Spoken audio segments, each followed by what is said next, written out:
We all know I'm only hosting because Tony Shalhoub isn't answering Jacob's calls, but we're gonna make the most of it. The new, slimmer PS5 apparently requires an internet connection to pair the console to its removable disk drive. Have they never heard of USB? This is according to leaked images of the Modern Warfare 3 PS5 bundle featuring the text, "Internet connection required to pair disk drive and PS5 console upon setup," in fine print. That friend to cunning businessmen and enemy to everyone else. Sony hasn't commented on why exactly your console has to fire off an email because you plugged in a disk drive, but gamers have theorized that the drive and motherboard must share a little kiss to seal their marriage in the eyes of the law. Of course, that isn't that big of a deal until some hypothetical point in the future when Sony decides to, I don't know, shut down their disk drive authentication server. And then, if they one day shut down the PS5 store, will you be able to play games on it at all, or will it just become e-waste? Hopefully not, since the new slim and diskless version of the PS5 costs $50 more than the old one did, which also came with its vertical stand. And I get it, Sony. What, it's only $30 and it's compatible with all PS5 models. But the old model already had the stand. Why would I buy the new stand for it? I won't stand for it. Terrible. In consoles that can stand on their own news, Xbox had a partner preview event yesterday to show off their hottest decade-old games and other things like sequels to decade-old games. We got our first in-engine look at the Metal Gear Solid 3 remake, confusingly named Metal Gear Solid Delta, even though there isn't a single triangle or Greek character in the game. And while you might think that fans of the Metal Gear series would be excited, some are upset because while the remake's graphics do look realistic, many feel that it's lost the art direction and style of the 2004 original. Kind of like when that fan put Mario in Unreal Engine 4 and it felt less woohoo and more why? Meanwhile, the much anticipated Alan Wake sequel got a launch trailer ahead of its launch tomorrow, while the controversial remaster to Ark Survival Evolved actually launched alongside its new trailer after showing off nothing but a screenshot a week ago. Everyone's timelines are just kind of all over the place. Beautiful raptor though. Realistically, all of it fails to compare to the GTA 6 reveal, because that didn't happen, despite fans going absolutely bonkers this week with conspiracy theories. At this point, I'd almost rather Rockstar didn't release the game. GTA 6 fans must know that there aren't actually game teasers hidden on the moon, right? But it's fun to pretend, right? In other news, brand new details have emerged about Unity's disastrous install fee program thanks to a report by Mobile Gamer. According to the outlet, company insiders told them that the idea was rushed out despite internal concerns that it would be received exactly the way that it was received.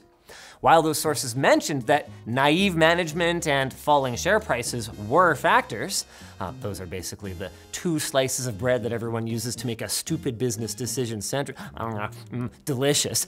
A bigger reason may have been a desire to gain ground in the mobile ad market. See, last year, Unity bought IronSource, a mobile game marketing and monetization company.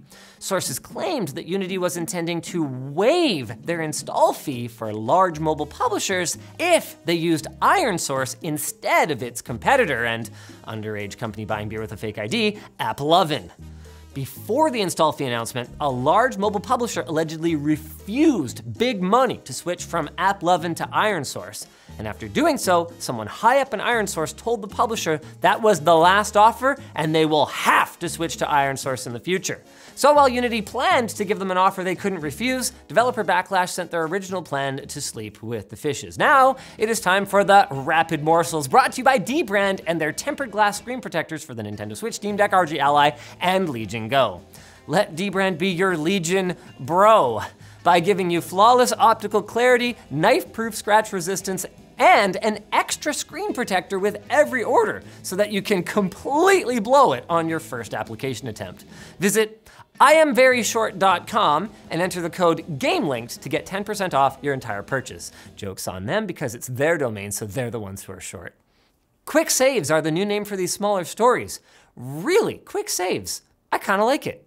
Halo Infinite is experiencing what some are calling a comeback thanks to its Season 5 launch last week, because launching in a sad state and becoming playable years later is what games do now, and it's Halo's turn.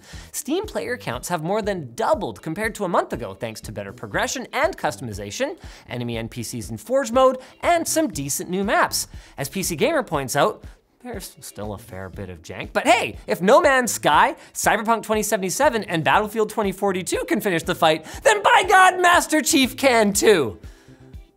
Maybe. Bring back the Arbiter and then we'll talk. Colossal Order has issued its first major patch to City Skylines 2, which launched earlier this week as a struggling mess. A few days prior to launch, the developers stated in a Reddit AMA that they were targeting 30 FPS because, and I quote, higher FPS has no real benefit in a city builder. That's fair enough, but the problem at launch was less that players couldn't lay out their sewer lines in glorious 144 Hz 4K, and more that frame rates were occasionally dropping to 0, making even relatively powerful machines chug like a concrete smoothie. Skull and Bones has reportedly been delayed, shocking everyone who just woke up from a 6-year-long coma. This is the game's 8th delay, a storied tradition stretching all the way back to 2017, or actually 2013 if you include when it was originally an expansion for Assassin's Creed Black Flag. And a bigger, more unfortunate surprise is that another large game, thought to be Star Wars Outlaws, is also being delayed. I guess this is the price of Squadron 42 becoming feature complete. The universe must somehow be balanced. I still don't believe it. I won't believe it until I play it. The film adaptation of horror game Five Nights at Freddy's releases tomorrow, and early reviews seem to indicate that it's not very scary. Well, that's unfortunate. I mean, it might have helped if they hadn't given all the twists away in the trailer. Like, who does that? Some fans were also disappointed by the film's PG-13 rating and hoped for the eventual release of an R-rated cut, but the director has rejected the idea. Personally, I'm waiting for the most authentic Five Nights at Freddy's movie experience, where Markiplier's face is in a box at the top left, and I watch him watch the movie, and then I scream. Is that the bite of 87? And the game series formerly known as Yakuza is continuing its storied tradition of revolutionizing how many games a single game can be. The upcoming title, Like a Dragon Infinite Wealth, will feature Dondoko Island, which is basically Animal Crossing. So after a quick dolphin ride, players can experience all their favorite AC activities like catching bugs and fish, buying and crafting unique decorations to customize their island, developing friendships with the other residents, and beating up wild boar. I mean, look, we all thought about it when Truffles wouldn't move out. I mean, I'm trying to curate an aesthetic here. With that, and I'm also trying to curate more tech news. Come back on Tuesday for more Game Linked. It's okay, you're safe here. Truffles can't find you. She's behind you! Ah!